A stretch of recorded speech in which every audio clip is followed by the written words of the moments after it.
Olá, meus queridos alunos, professor Chaga de Química. Hoje nossa aula será sobre modelo atômico de Thomson. Ora, gente, em 1808, Dalton lança o seu modelo atômico. E o que dizia o modelo atômico de Dalton?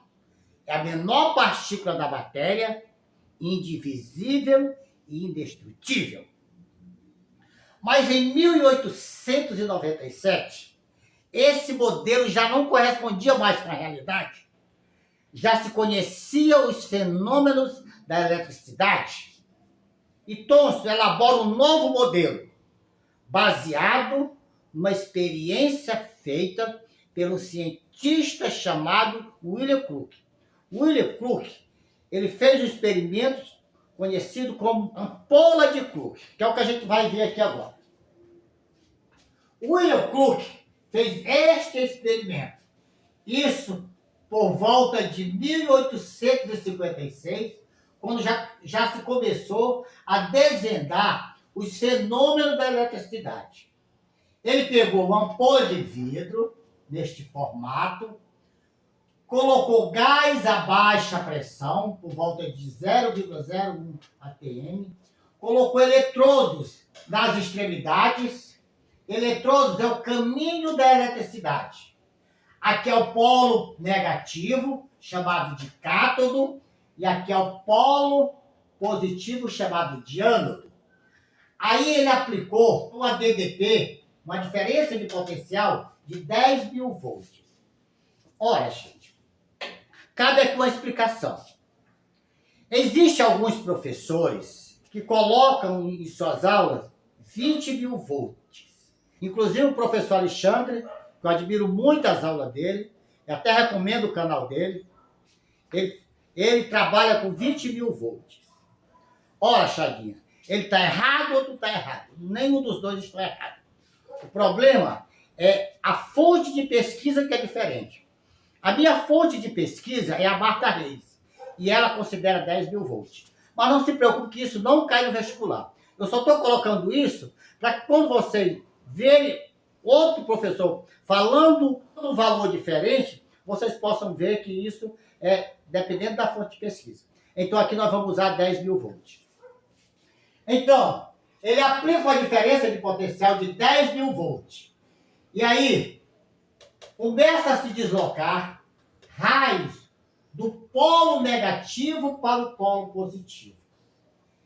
Esses raios, ele chama de raios catódicos. Ora, gente, quando ele aplica a diferença de potencial numa ampola de vidro, onde existe um gás de baixa pressão, 0,01 atm, então raios começam a se deslocar do polo negativo para o polo positivo. Ora, o polo negativo é chamado de cátodo, o polo positivo é chamado de ânodo. Se ele se desloca daqui para cá, ele chamou esses raios de raios catódicos. Então, foi William Crookes, este cientista, em 1856, que descobriu os raios catódicos. Então, gente, em 1897, Thomson toma esse experimento de William Crookes, que ele fez em 1856, e faz 3 experimentos.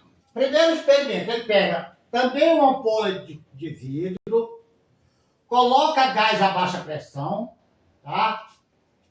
Coloca eletrodo nas extremidades, aqui é o eletrodo negativo, aqui é o eletrodo positivo, o negativo é chamado de cátodo, o positivo é chamado de ânodo, e coloca aqui dentro dessa ampola de tubo, ele coloca uma ventoína, um tipo de aéreo, de ventilador. Quando ele aplica essa diferença de potencial, que os raios catódicos se deslocam do polo negativo para o polo positivo, esta hélice, esta ventoína começa a girar. Qual é a conclusão? Qual é a conclusão que ele chega? Que os raios catódicos têm massa. Então, nessa primeira experiência, ele chega a essa primeira conclusão. Se bate na ventoína e a ventoína gira, é porque esses raios catódicos têm massa. Segundo experimento, pega de novo uma ampola de vidro, coloca gás a baixa pressão, coloca os eletrodos, tá? O negativo, que é chamado de cátodo, positivo, que é chamado de ânodo, coloca nesta ampola um anteparo. Tá aqui o anteparo que ele colocou. E aí ele liga a DDP, a diferença de potencial. Quando esses raios se deslocam do polo negativo para o polo positivo, ele encontra esse anteparo. Quando ele bate nesse anteparo, ele projeta uma sombra aqui no fundo da ampola de vidro. Qual é a conclusão que ele chega? Os raios catódicos caminham em linha reta. Então ele chega à segunda conclusão. Quando ele faz esse experimento, que ele coloca dentro da ampola um anteparo que bate, aí o que ele conclui? Os raios catódicos caminham, trafegam em linha reta. Terceiro experimento. Tá? Tá aqui. Ampola de vidro, tá? Também aqui o eletrodo negativo, chamado de cátodo, o eletrodo positivo, chamado de ânodo, gás a baixa pressão, aí ele coloca um campo elétrico. Aqui eu tenho a parte positiva do campo elétrico e aqui eu tenho a parte negativa. Quando ele aplica essa diferença de potencial, que os raios se deslocam do polo negativo para o polo positivo, no meio do caminho ele encontra essa placa positiva. Aí ele se desloca para a placa positiva. Qual é a conclusão que ele chega? Os raios catódicos têm carga negativa. Ora, gente, como é que ele chega a essa conclusão? Nós conhecemos o princípio da eletricidade. O que diz o princípio da eletricidade? Carga de mesmo sinal se repelem. Não é isso? Carga de sinais diferentes se atraem. Ora, gente, se os raios catódicos forem atraídos para a placa positiva, é porque os raios catódicos são negativos. Ora, o que ele fez? Ele fez esse experimento com vários tipos de gás e chegou à mesma conclusão, que os raios catódicos têm massa, que os raios catódicos caminham em linha reta, que os raios catódicos têm carga negativa. Qual é a conclusão geral que eles chegam? Que esses raios catódicos fazem parte de todo tipo de matéria. E aí ele chamou esses raios catódicos de elétrons. Então, Thomson foi o primeiro cientista a descobrir a primeira partícula subatômica do átomo, o elétron. Por isso que Thomson é considerado o pai do elétron.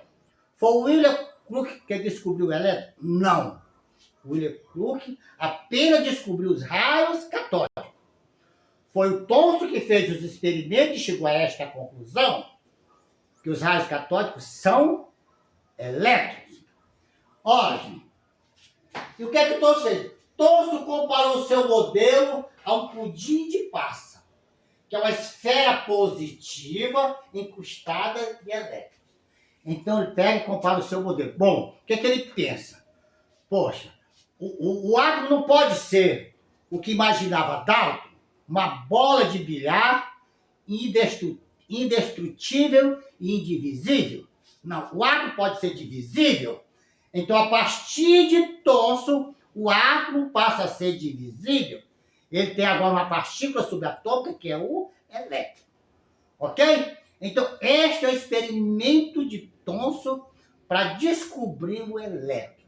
Então, gente, esse experimento foi tão engenhoso que, através desse experimento, ele conseguiu descobrir a razão entre a carga e a massa do elétron. Veja aqui, ó. Ele fez esse experimento aqui. É como se fosse uma ampola de vidro. Aí colocou aqui eu tenho o cátodo, que é a parte negativa, aqui eu tenho o ânodo, que é a parte positiva, e aplico a diferença de potencial. Aqui eu tenho um campo magnético, tá aqui, norte e sul. Aqui eu tenho um campo elétrico, negativo e positivo. E aqui, o que acontece? Ele aplica essa diferença de potencial. Esse raio aqui se desloca para cá, ó. Raios catódicos em um campo elétrico. Então, quando ele aplica o campo elétrico, esse raio catódico se desloca para cá. E ele tem uma escala, aqui, que ele consegue ver esse deslocamento. Ora, gente, de acordo com a massa, quanto mais pesado é a partícula, menor será o desvio. Quanto mais leve é a partícula, maior será o desvio.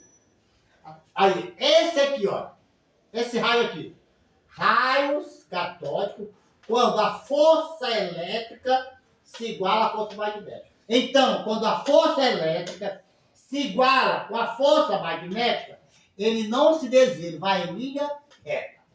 Olha aqui, ó. Quando os raios catódicos passam por um campo elétrico, Passa por um campo elétrico, são desviados em direção ao polo positivo. Aqui, ó. Quando os raios catódicos passam por um campo elétrico, ele é desviado ao polo positivo. Tá? Mas quando o campo magnético era aplicado perpendicularmente, o desvio não acontecia. Agora, quando ele aplicava o campo elétrico perpendicular, esse desvio não acontecia. Ele vinha em linha reta. Ou seja, gente, ele consegue descobrir a razão entre a carga e a massa justamente por esses dois campos. Ele controlando esses dois campos, a partir desse desvio. Então, gente, quando ele coloca os dois campos, o campo elétrico e o campo magnético, e ele vê o desvio, porque o desvio, é bom que a gente entenda, depende da massa da partícula. Se a partícula for pesada, o desvio é pequeno. Se a partícula for leve, o desvio é maior, o desvio é grande. Então foi assim que ele conseguiu. Ele consegue calcular a razão entre a carga e a massa do elétron. E quanto que é isso, Chaguinho?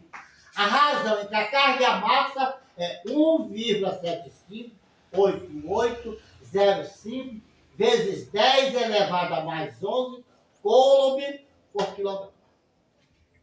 Então, esta é a razão. É a carga, ele descobriu a carga do elétron? Não. Ele descobriu a massa do elétron? Não. Ele só consegue descobrir a razão.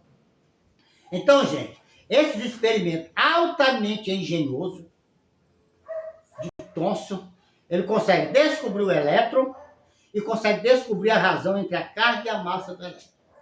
E é isso que eu quero levar vocês a entenderem. Eu quero levar vocês a esse ponto, a entender a química e não decorar. Química não se decora, química se aprende. E é isso que nós vamos fazer. Tá bom, meus queridos alunos? Então é isso que eu queria passar para vocês. Não se esqueça de se inscrever no nosso canal, de dar aquele like, aquele ok, de ativar o sininho para receber notificação de novas aulas. Também, na primeira mensagem, eu estou deixando um link com a relação de exercícios. No final dos exercícios, eu deixo as respostas. Respondam, depois confira quantos vocês acertaram.